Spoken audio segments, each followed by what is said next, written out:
Bribery. Jane Moore hinted about her anti-Cambridge slander under Sussex's settlement with money. A selection of what's left of the world's royal dynasties flew in to honour the memory of Prince Philip yesterday. So if they were happy with the security arrangements, it beggars belief that Prince Harry, sixth in the UK's royal pecking order and actually the deceased's grandson, failed to show up and pay his respects.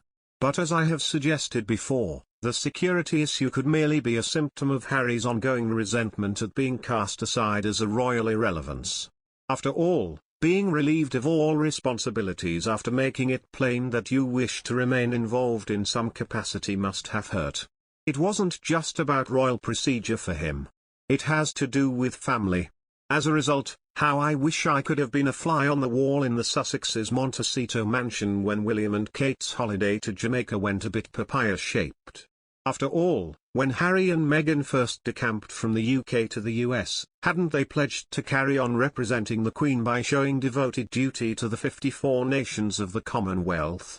But Granny, acting on the advice of the grey men of the palace, as Princess Diana used to call them, ended that dream by stripping the couple of their positions as President and VP of the Queen's Commonwealth Trust. And after quitting as a senior royal, Harry was forced to relinquish his position as Commonwealth Youth Ambassador too. That must have stung. In July 2020, while still in his role with the QCT, Harry told young leaders, "When you look across the Commonwealth, there is no way we can move forward unless we acknowledge the past."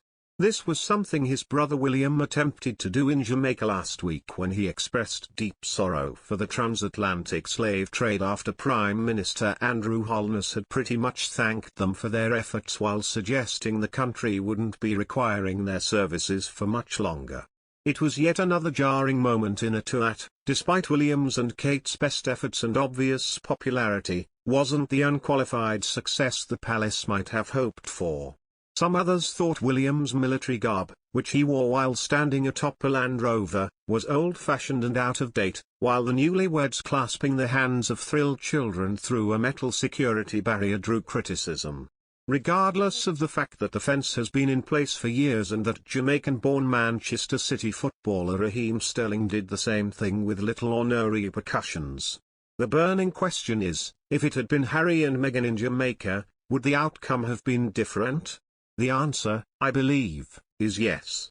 As shown during Harry and Meghan's successful, 10-day visit to South Africa in September 2019, the couple redefined royal tours by eschewing the pomp and ceremony of old and adopting a more modern outlook, perhaps summed up by Meghan hopping onto a tree stump to tell women in the Nyanga township, "May I just say that while I am here with my husband as a member of the royal family, I want you to know that for me, I am here as a mother, as a wife, as a woman of color and as your sister."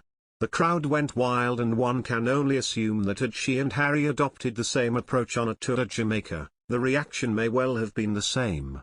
Barbados replaced the Queen as head of state last year and there is little doubt that now Jamaica will follow suit.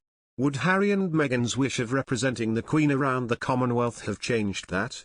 Probably not, but maybe their fresher approach might have persuaded Jamaica to press pause on its public declaration until after Her Majesty's death.